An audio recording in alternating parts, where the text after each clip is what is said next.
Hello everyone. In this video we are going to see about data types in Java. You might be using different data in the program. Before using the data, you have to define the types to be used in the program.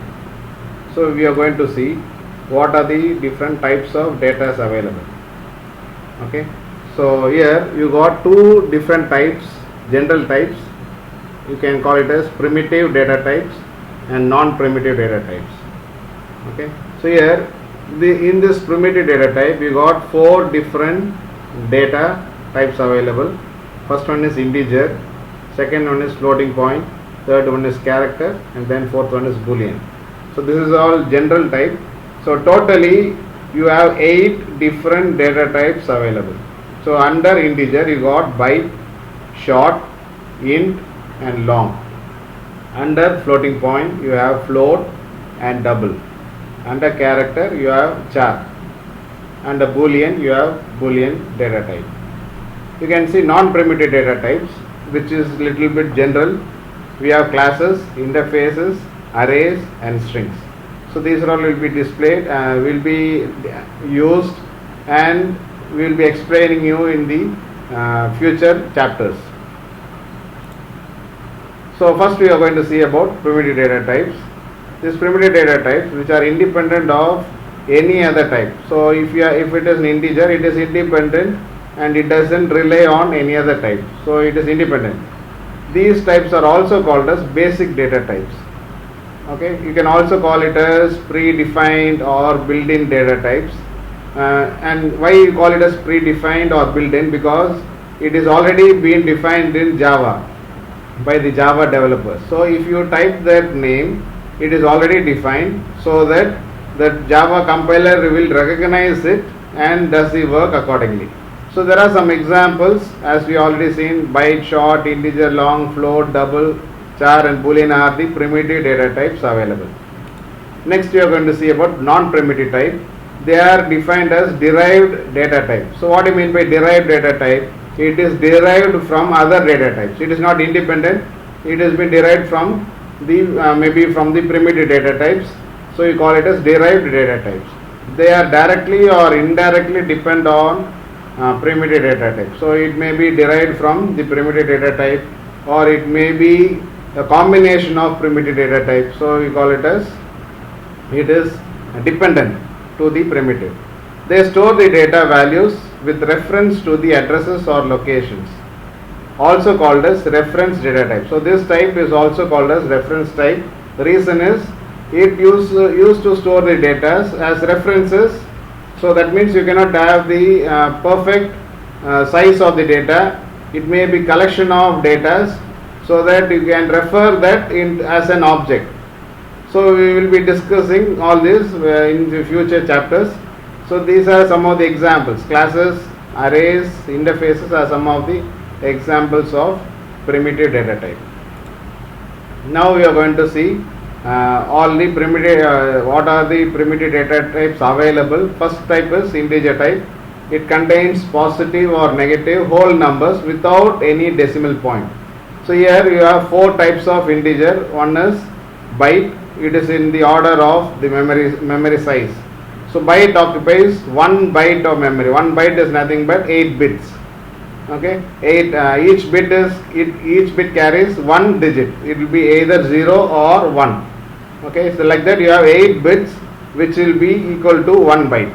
So byte data type has 1 byte, and the range of values which can be used is minus 128 to plus 127.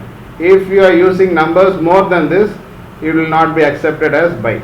Next is short, which occupies 2 byte of data, and the range is given here: minus 32,768 to plus 32,767. These two data's range may be asked in the board exam, so you can remember this. Okay, so you can write. They may be asked you as match the following, or as multiple choice questions. So remember these two values. Or remaining, you can see this is what is very important: the memory size of each and every data. Okay, next is integer. It occupies 4 bytes, and this is the range So it's quite big. It includes both negative and positive. And then finally you have long, that is also an integer type. It occupies 8 bytes. So this is the range given. Okay. So double than whatever values which can be stored in integer which can be stored in long data type. Next we are going to see about floating type. It can store fractional numbers in it. So numbers with decimal digit. So here also you have two types, float and double. So first type is float, which occupies 4 bytes in size, and this is the range which is used. Just remember this range if possible. Otherwise you can compare this and write in the exams. And here you can see digits of precision. So what is this precision? This is nothing but you can use number of digits after decimal point. That means you can use 7 up to 7 digits after decimal point. Next is double. Double means just double than the float. So it occupies 8 bytes and the range is given here, and it uses 15 digits after the decimal point. So it is called as double precision, and the previous one you call it as single precision. Next is character type. It contains single character. There are 256 characters available, which is termed as ASCII characters. So if you use a character, the compiler will recognize it as an ASCII values. So the ASCII values are given here. ASCII codes ranges from 0 to 255. That means 256 characters. Each character is assigned a specific numeric value called ASCII code. So this is the ASCII code given for the characters in the left hand side. If you are using capital A to Z, the ASCII codes for that will be 65 to 90. So this is 26 characters.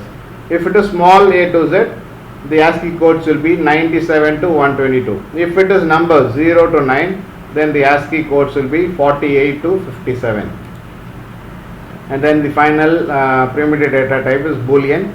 It is a special type in which a variable contains a constant as true or false. You already seen in literals, we have Boolean literal where you have only two values, true or false. So here this data type also has these two values, true or false. Boolean type variable to say true or false in order to ensure whether the logical condition is satisfied or not. Suppose if you are using any logical condition, it results either true or false. So you can store that into a variable like this. So you can see Boolean flag equal to false. That means you are storing false into a variable. So this declares that the condition whatever you checked is false. Hope you understood whatever we have discussed in this video. Thank you.